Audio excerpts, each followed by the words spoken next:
Jason Christoph, it's wonderful to have you with us. Thank you so much for joining us today. Always a pleasure, Peter. Nice to meet you in Romania.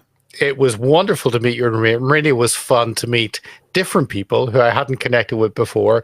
You being one of them, and doing that short piece together for War Room. So great to meet you, and great to hear you speak amongst the many people that were in Romania. I think had you spoken to Brussels before?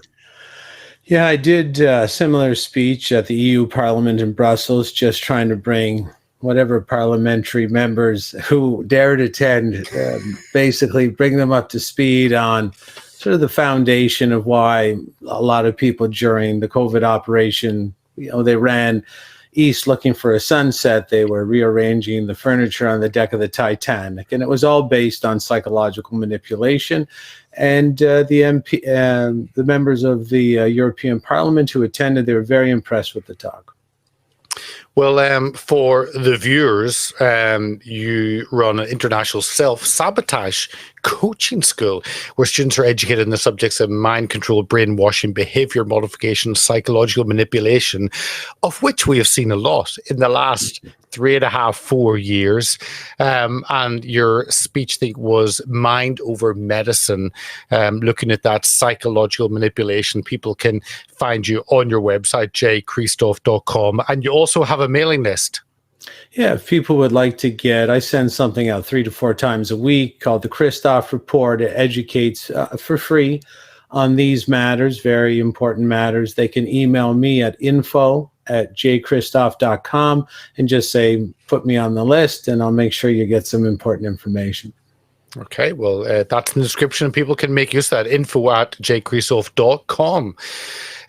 Maybe you want to just touch on how this is a really interesting area, and it's important to understand what lies behind the information that we are being given. I think we've possibly been guilty for a long time of accepting just the information we're given, what we're being told.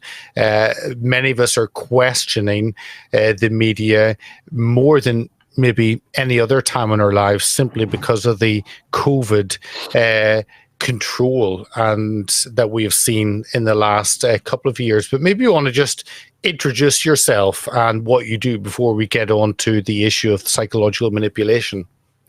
Well, I used to be a very high-end health coach, and unfortunately, I've got some very expensive certifications, so I was charging quite a bit. And the people that I was training, they would have a real hard time getting in shape. They were afraid to be their best selves. So I phoned the institute where I got my certification, and I said, I'm charging people money. No one's getting in shape. It's getting quite awkward, and they seem very afraid to be their best selves. Could you help me? What am I missing here? And they said, well, no, there's something called the subconscious mind.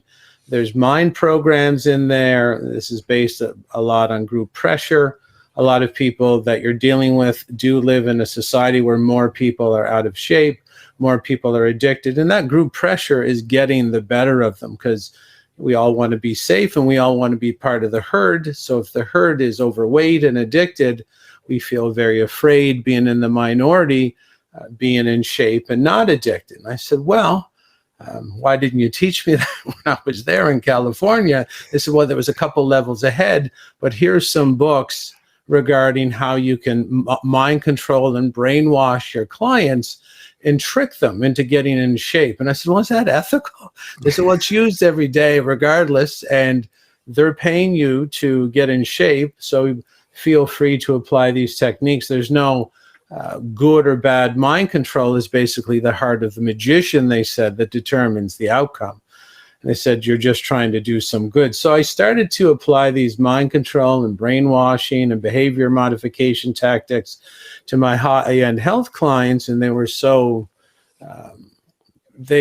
successful. I not only put myself out of business, I said, I got to bring this to a higher level. I have to start teaching more people about this. So I ended up coaching online for a little bit, and it got so busy I couldn't handle the flow. So I opened an international sort of psychological reprogramming institute.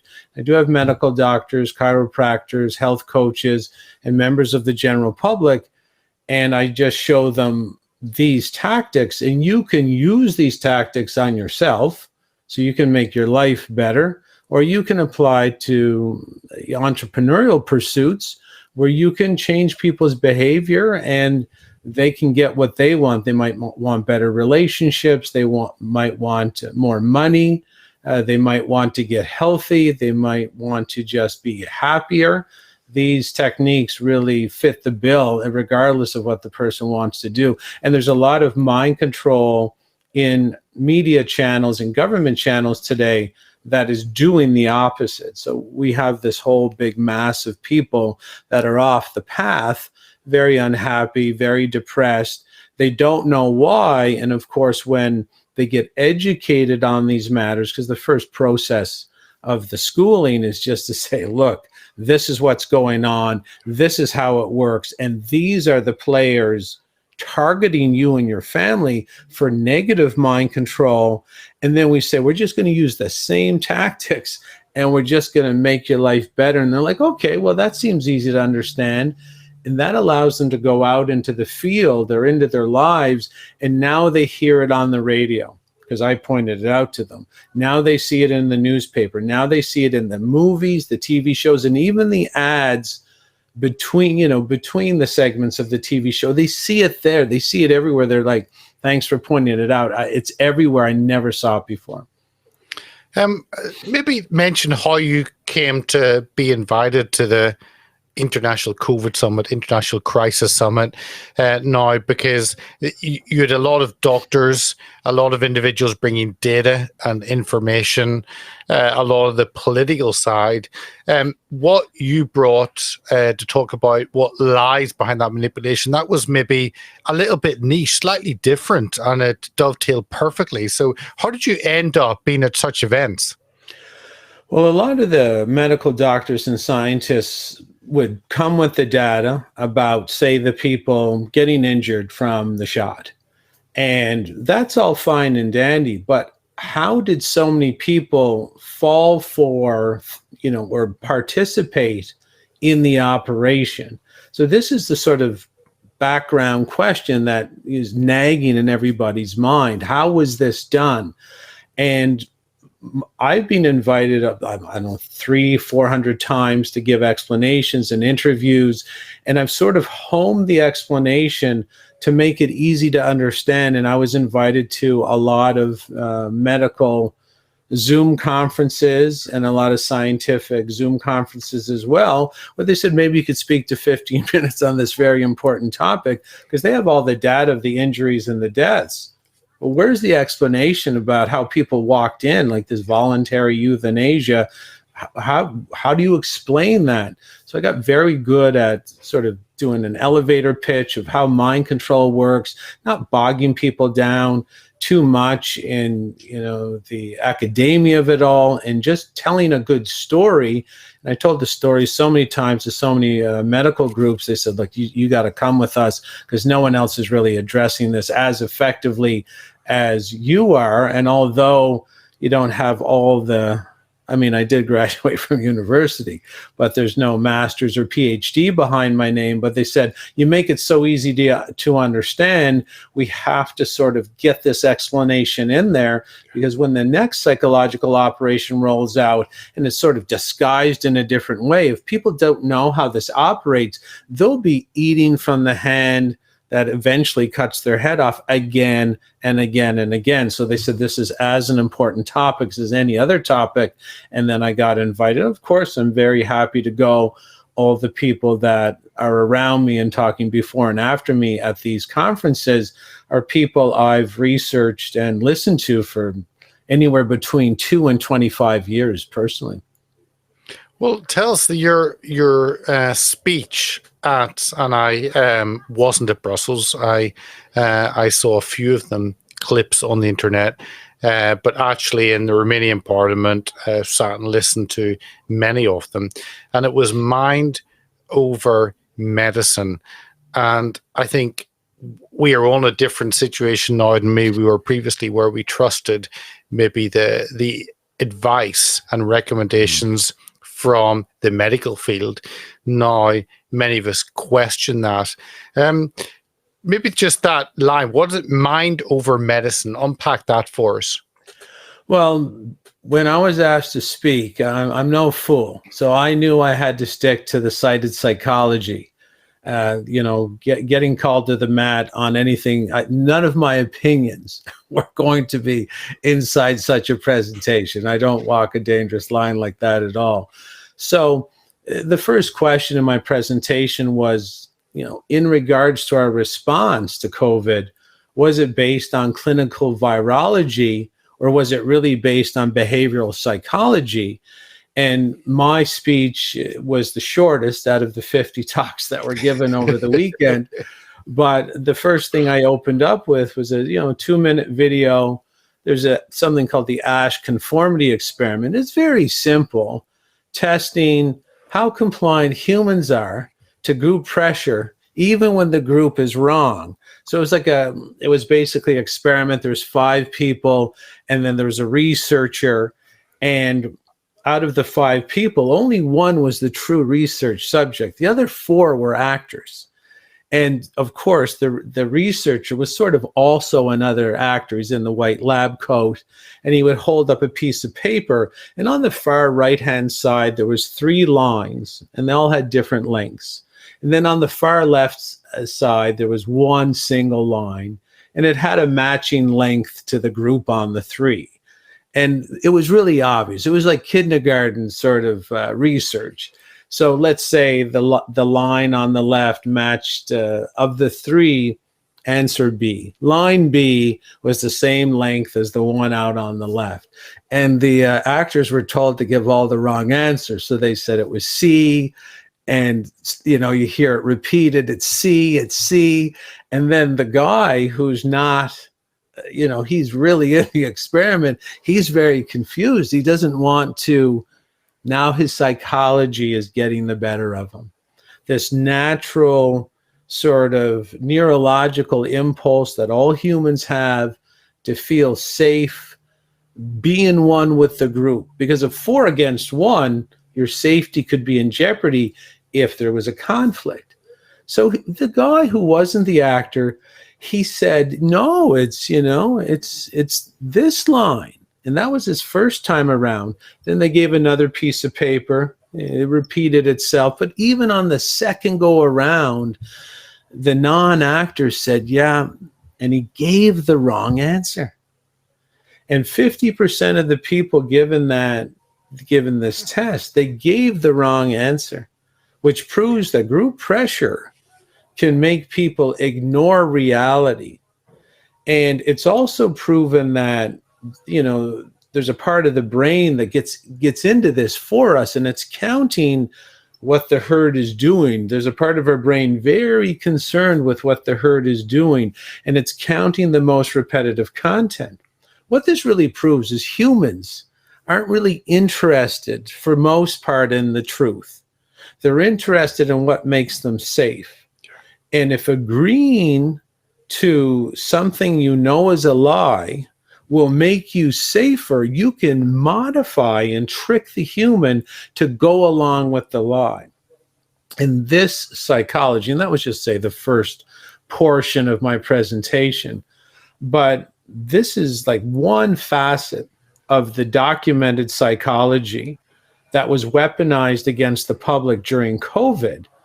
And what happened is we were sent home 2 weeks to flatten the curve. We're going home on purpose. This is all part of the psychological manipulation, because there was another psychological research, the researcher that also cited that if you're going to train a human and really control the repetitive content of their environment, you don't want them around any other person to give them a counter narrative. Yeah. So we were sent home purposely. This was the research of another psychological manipulation expert. His name's Dr. Joost Merleau. He said, send them home in isolation so you can train them so you don't have a counter narrative. Other research pointed to the fact that most people watch the TV when they're at home, and then you have Facebook and YouTube and all the social media platforms censoring counter information, any sort of counter argument. So what was happening is when the person was sitting at home, they're getting all this repetitive content, which is picked up subconsciously by this part of the brain, which is always literally asking, what tribe am I in? What group am I in? What do I have to do here to fit in? And this part of the mind also is proven doesn't know the difference between real life, screen time, and imagined thought.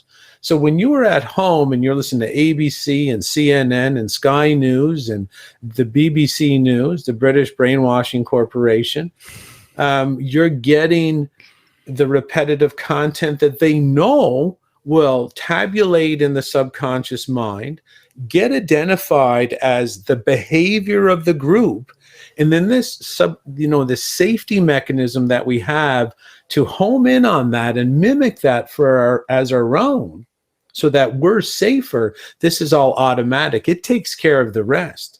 And this is why you had everybody come out after 2 weeks, back to work. Everybody's talking the same language. Everybody knows what the script is. It's almost like they got downloaded the script that they were going to act out personally over the next 2 years regarding masking and distancing and what the real solution was. And there's only one solution. And the thing about this part of the brain, Peter, is that not only will it identify the group through the repetitive content and kind of say, that's my gang, that's where I'm safer. There's something more dangerous about this sort of neurological protection mechanism. As soon as it identifies the bigger group as where you're going to find protection, it kind of sort of fluffs itself up and it wants to attack others that aren't in the group to sort of say, I'm loyal to you. Make sure you protect me. And the loyalty is shown by attacking people that aren't with that group. And that's why people that were psychologically manipulated with the repetitive content out of the Mockingbird media, they're parodying all the same thing. Not only were they starting to get sort of having a Stockholm syndrome, sort of a passionate love affair with the repetitive content, their secondary neurology is about showing loyalty to that group. And there's no better way to show loyalty in real time than to mock or even attack the smaller herd. So this was the weaponization of psychology. And I mentioned sort of I don't know if I mentioned the Stockholm syndrome, but this is where people can fall in love with an aggressor, someone who's a bully, because mind control is just based on weakness. And the government was being this very powerful, very intrusive, very aggressive bully.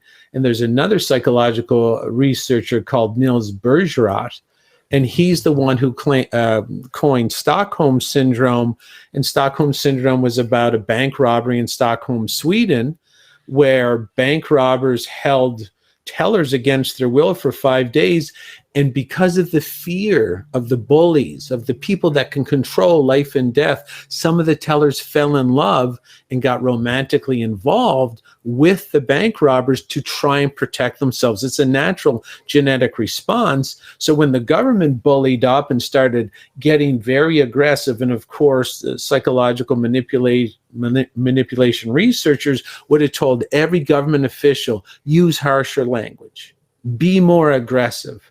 Tell them stay home, like Joe Biden. Our patience is wearing very thin. for the unvaccinated. This is all scripted psychological manipulation and triggering so many different facets of psychological research to bend the public in a very particular direction, which was get the junk under the skin. I mean, some of the we saw in the UK, you obviously had it bad in Canada. We had it bad in the UK. You could argue who had it worse. But we had a kind of lovable character in Boris Johnson, which actually added to that. We had the nudge unit as well in number 10 Downing Street, that was specifically set up to move people forward. And it kind of fits into what you say. One of the lines was, you don't kill your granny, that you don't want to hug your family because you would kill them, and who wants to kill their loved ones? And therefore, so fear was certainly, I guess, a large part of what went in, not only with the daily death numbers, but if you hug your granny, she will die. And that seemed to be a line that was used not only in the UK, but across the world.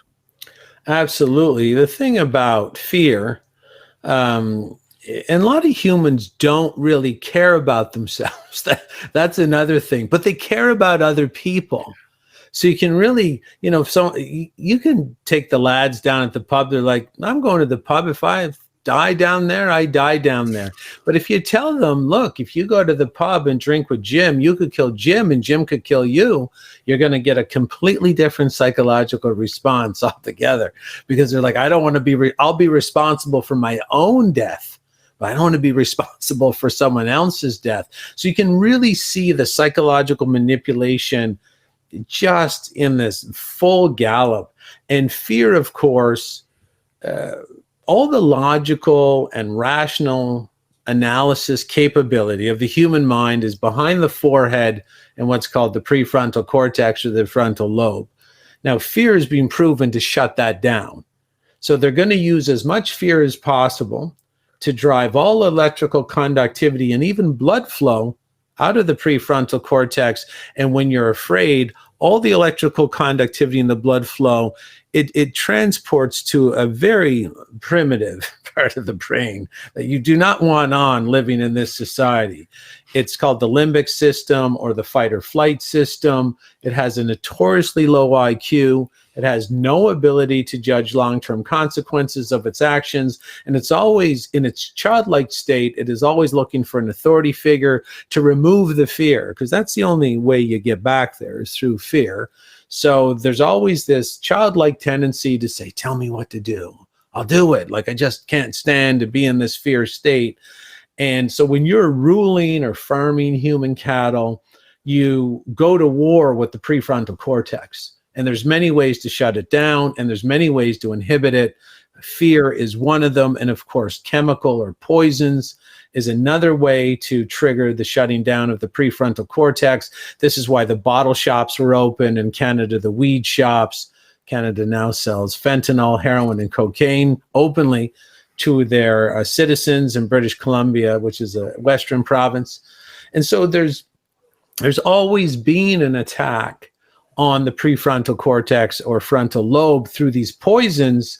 Every poison we see in our society today, from Teflon to microwave food and everything. And I'll be honest with you, and people will not like to hear this, Peter, I realize this, but the most effective psychoactive drug ever found to shut down the prefrontal cortex is caffeine. Yeah. That you've dropped that in. I love that. Yeah, people are like, there's no way, because and you'll see it's also very addictive. And alcohol used to be the favorite sort of mind control activator with these people. And, they couldn't get the work potential out of the slave class when they were drunk. And they came across coffee in Arabia during the Crusades at about 1680, quickly brought it back to the UK royals and said, you think your tea is good, you got to see this stuff. People are losing their minds, you can control them forever, and they'll do twice as much work ripped up on the caffeine. The UK Rose were very interested in that psychoactive drug. I want to pick up something that comes out from what you're talking about, and it's maybe cultures that honor obedience to authority. And I think Europe and North America have prided themselves in individual thinking. We maybe look to Asia or Latin America, individuals that follow authoritarian figures or follow figures and follow on the mass and much less the individual. But what we've seen the last 3.5 years really calls that into question, because there was little individual thinking and everyone just accepted. I mean, speak into that idea of culture that honors that obedience to authority. Well, it's easy to understand mind control is based on some kind of weakness. Even if I said to you, Peter, you got to take this shot or you don't have your job. Well, if you had $2 million in the bank, it's not, there's the power differential isn't that great, is it? But if you live check to check, you're financially weak. So this is, if someone says, well, is that mind control? And I say, yeah, that's mind control. They're controlling your decision through a form of weakness. If you notice the Asian cultures or even the Mexican cultures generally, I mean, I live in Mexico half the year, and the Asian culture, they're smaller statured people. And so there's physical weakness formulas that come into play. There's physical weakness, mental weakness, intellectual weakness. And this is also why, and this is an important topic to talk about, is that if you even go to a stage hypnosis show, which is great for learning about mind control, you'll notice that in most cases, not all, but in most cases, the people being put under the hypnosis, or what's called trance or induction, they're sitting down and the hypnosis expert is above them, even behind them, kind of tapping on their shoulders and putting the suggestions into them. The body is extremely intelligent and knows that if you are sitting and someone's above you, you are weaker if they're standing. And if they're behind you, you're even more vulnerable. So in regards to societies that are more compliant, or people that bend more to group pressure, you would have to factor in overall weakness, not just sort of the physical stature of the societies that honor obedience. But you will notice that the societies like the Asian cultures that honor obedience instead of rebellion, it's because these people of our smaller stature don't feel as physically capable of going to battle with a group that they might disagree with. As Europeans, and I live in Europe sort of half the other year, being Canadian myself, being over in North American, I would tell you especially for Europeans, they're a lot larger stature. And it's been shown that people of larger and stronger physical strength can actually push away and deny group pressure to a higher extent. Tell us, the question that a lot of people will ask is, why do we conform? And you've touched on some of them, but I think people want to take control. They want to actually do what they want to do and not fit in the herd. And there's a whole range of whether you're maybe introvert or extrovert, or how you fit in. But people like to think they are think their own things, free thinkers. They do what they want to do. And how do you answer that? It's a simple question with a very complex answer. I get that. But why do we conform when individuals think, I don't necessarily want to, and yet I conform? And certainly looking at the last 3.5 years of tyranny, how do you begin to unpack that question?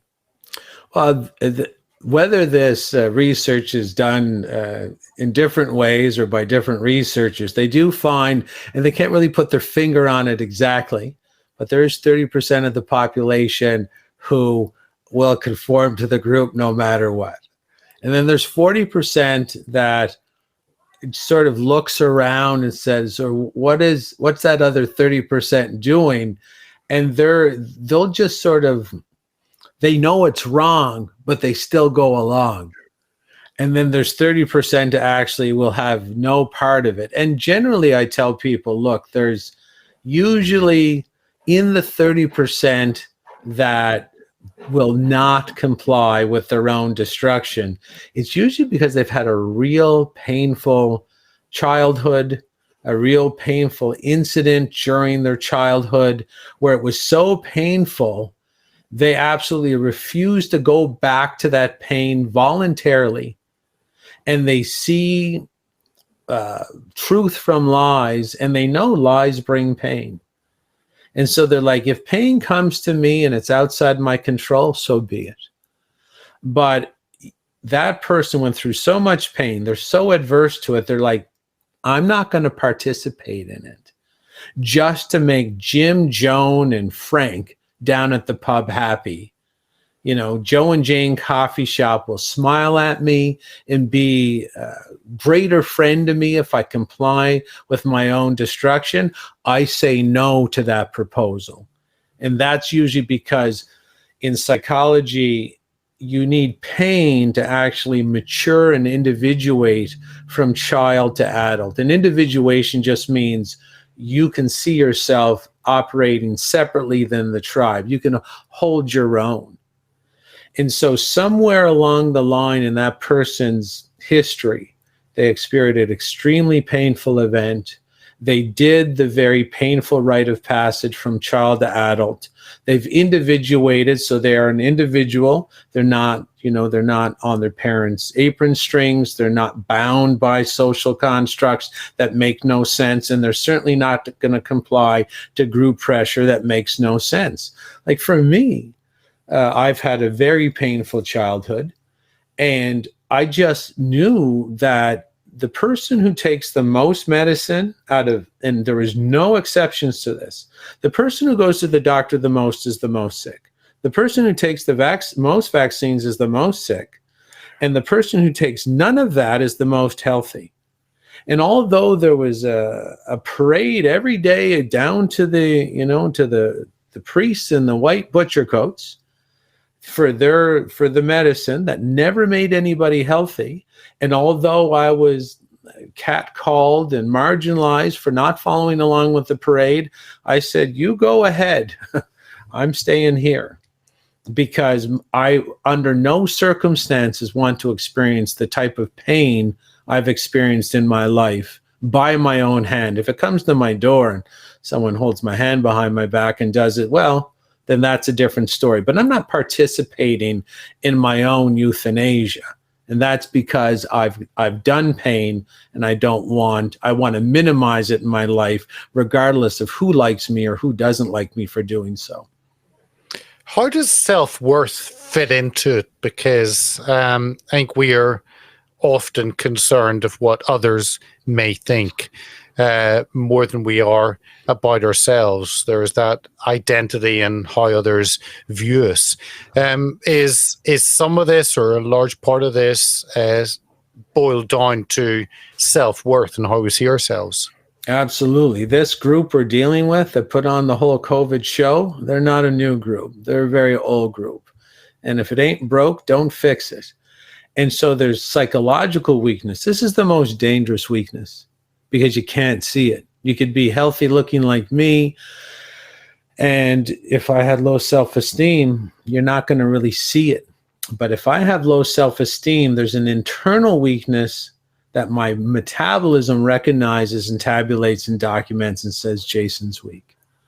And so he's not going to be able to put up a fight when it comes to the group. And this psychological weakness, this shame or guilt, these are the lowest vibrations ever proven to come out of the human body. If someone's feeling guilty about something, if someone's feeling shameful. I mean, one of this group's favorite tricks is, and when I say this, I believe wholeheartedly in the foundations of the original religions, morality, ethics, justice. I believe that. And protection of the children, protection of the vulnerable. I believe that wholeheartedly. But when I hear a phrase like born a sinner, And I know that psychological attack, anything that weakens you, is going to leave you open over time to more psychological manipulations. And even the biology, they'll say, look, you don't really have a reason to be here. You're just random happenstance flying on a rock through space with no mission or no goals or no reason to be here. You can just see them, Peter, they start sinking into their chair, right? Born a sinner, biologically, even the medical system, they're like, these are your genes. You're also faulty. And this group is known, right? You're born faulty, born a sinner, sort of the biology, your random happenstance. I call this, the triangular crossfire. Then the medical system comes in and says, can't be healthy. The best we can do with your faulty genes, because you're faulty, is that you take these poisons for the rest of your shortened life. That's the best you can do. So all of these attacks add up over time to get the human cattle between the crosshairs psychologically and make them so malleable to the psychological manipulation. There's so many facets of the attack. They're all based on weakness. And then self-worth, I guess fear also fits into that. Fear of the unknown. Self-worth is fear of what people may think. But I have been blown away by how fear has been the major driver, I guess, to what we've seen over the last 3.5 years. Not only a fear of not conforming, but a fear of the information you're giving. Everyone has lived in a state of fear more than probably what we've witnessed before for generations. Tell us how kind of that fits into pushing us to do something we wouldn't necessarily want to do. Well, yeah, it's fear on top of fear. And these reactions were highlighted, obviously, in my talk, and you obviously witnessed them in 2020 forward. But this fear response, you only have one as a human being. And this is why, say, prior to 2020, they're going to get you afraid all the time. So that it's just sort of natural, so that you feel uncomfortable when you're not in fear. And this is why all your Netflix, all people are doing is watching actors kill, stab, and murder each other on TV. This is now the entertainment. The reason it's on the screen, again, it's this old group thing. This is all done on purpose. All your Netflix productions are all fear-based to sort of prime the psychological system to almost permanently throw a switch in that direction. And then the average person doesn't know is that you have one fear reaction, like if you're getting mugged, everybody knows the fight or flight phrase. If you're getting mugged or getting chased by a dog, a wild dog, you're going to get the fight or flight going, and this has all these negative repercussions inside your psychology. But if you consume poisons, and caffeine, again, and coffee is one of their favorite poisons. You don't have to watch John Wick 1-4 or Equalizer 1-3 on Netflix. I can just give you a coffee and I can scan your brain, and you're going to have the same negative neurological results as watching the horror movies or the killing. So the average person doesn't understand that when they don't get enough sleep, they go into the fear response. If they think they're going to kill their granny, they're going to be in a fear response. It's like the people who rule you never want you to break out of it, because you can break out of it if you have a good sleep and you have some peaceful time. And then if you have some peaceful time, that darn prefrontal cortex, the frontal lobe turns back on, and then you'll be able to see the tyrants. So for them, it's as much an attack on the frontal lobe as it is on any other facet of this attack. Is they got to make sure to prime your neurological system all the time with either visual fear that you're taking in through the eyes, auditory fear that you're taking in through the ears, or chemical fear. And this is why sometimes you'd be in the middle of the night during COVID, at least I was, and there'd be an Amber Alert. And I know, like, I'm like, this is scripted. And then there was a test of the emergency response system. And then everybody in my house, I was sleeping, other people were sleeping, and we all hear the phones, and it's at 2:00 in the morning or 11 at night when we're all sleeping. They're always trying to keep us in fear. It's all scripted, and the average person has no idea that this is how scripted the world is. Even the word government. Govern is French for to control, and ment, M-E-N-T, is from the Latin mentis, M-E-N-T-I-S, which means mind. The word government literally means mind control. And the only reason that 8 billion people can be ruled by 10,000 mental defectives is through the act of mind control, which is controlling the repetitive content and then poisoning people to upregulate the content. It's been proven that 30% of the people will comply with the repetitive content group pressure. If they're natural, healthy humans, if I can poison you, I can get upwards of 60. Let me finish off on the huge topic, and I just wanted to pick up on some of these issues to leave the viewers and listeners with some information. And of course, they can go to your website, they can find out more, they can get that email info@jchristoph.com for more of that. But one article which really hit me, and we'll just be able to touch on it, was top 5 signs you're self-sabotaging.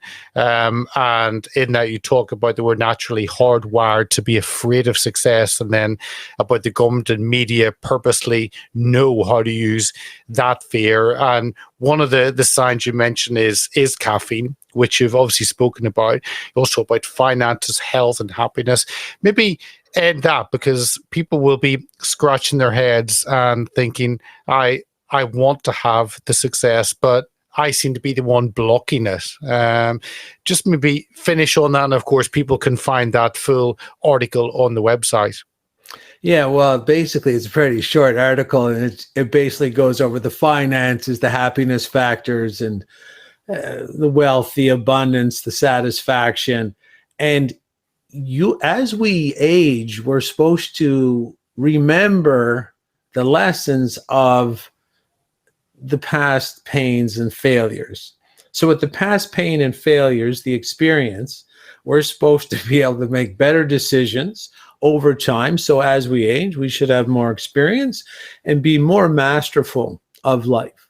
So if you're mastering life in this way, it's only logical to think that you're going to be better at life the longer you're here, with all these challenges. So if someone's getting less happy, more unhealthy, and more broke, it means the programs that your subconscious, basically the repetitive content that you are mimicking and emulating and mirroring from either your TV shows, your movies, or from the greater cultural tribe, which is your friends and family, the programs you're downloading and mimicking aren't good. And that's what's holding you back in the self-sabotage. Don't forget, this is a group-based thing as well. You got only 20% of the population is healthy, pretty small tribe. Only about 5% or 10% are wealthy. It's even a smaller tribe. So naturally, we're afraid to go into the smaller group.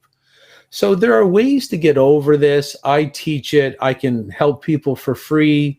They can just sort of get on my email list. They can email me at info@jchristoph.com, and I'll slow drip them the information over time. And if they want to participate in some of my programs, they're always there. But until that time, just get the information for free so that you can understand your own psychology. If you don't understand why you do what you do, you're going to fall for everything that the government and media are giving us is negative repetition on purpose, so that we never get our footing on Success Mountain. Because you don't want to deal with successful people when you're doing a tyrannical takeover. You don't want to deal with healthy people. You don't want to deal with rich people, because they don't bend. They're not easy to mind control. So I teach all this inside for free inside my email list, and people can get on that, and I can help them find a better way to exist. Jason, I really appreciate you coming along. It's a massive subject, and I thank you for coming along and unpacking some of that. And obviously the website is there, and the email info@jkrisoff.com. Thank you so much for your time today, Jason. Thank you, Peter. Always a pleasure. Thank you for doing what you're doing.